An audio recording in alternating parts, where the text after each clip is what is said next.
પરમાત્મા શું કહે છે? નામે જપ મેં, નામે તપ મેં, હું જપ કરું છું એમાંય નહીં. નામે તપ મેં, તું તપ કરીશ એમાંય નહીં. નામે જપ મેં, નામે તપ મેં, નામે તીર્થ મેં, નામે ભરત મેં, નામે ઉપવાસ મેં. મેં જપ તપ તીર્થ વ્રત ઉપવાસમાં ક્યાંય નહીં. તો કે ક્યાં છો? તો કે ખોજી હોય તો તુરંત મિલ જાઓ, ફરવા વાળો જોઈએ. તો કે મેં તો હું વિશ્વાસ મેં.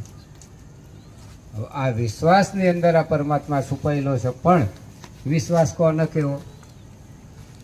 પેન બે ઈંટો મૂકી દીધી અને પગે લાગ્યા અને મનથી આમ વિશ્વાસ રાખી લીધો, એ ના, એ અંધવિશ્વાસ કહેવાય.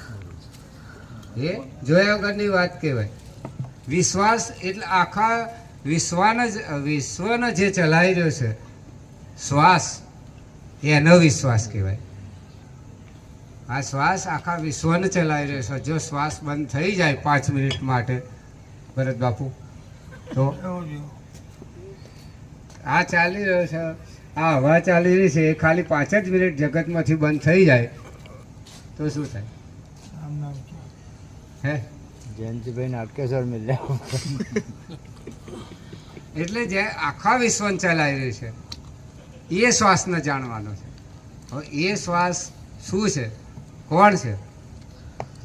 જે આપણી અંદર આવન જાવન કરી રહ્યો છે, જગતના જીવોમાં આવન જાવન કરી રહ્યો છે. અરે ભગવાનોને અંદર આવન જાવન કરી રહ્યો હતો. શિવજી શ્વાસ લેતા હતા, કૃષ્ણ ભગવાન શ્વાસ લેતા હતા, બધા શ્વાસથી જીવતા હતા. એ શ્વાસથી આપણે જીવી રહ્યા છીએ. જે શ્વાસ પહેલો હતો એ શ્વાસ અત્યારે છે.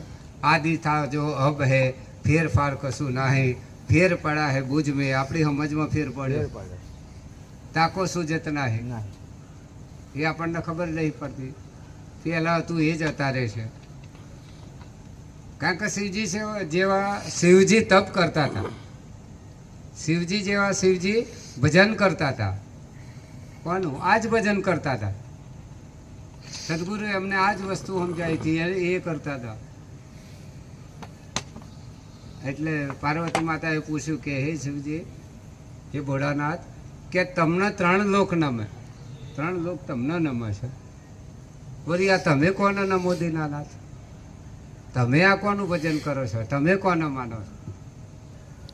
તમે કોને આ ધ્યાન ધરો છો? એટલે શિવજીએ કહ્યું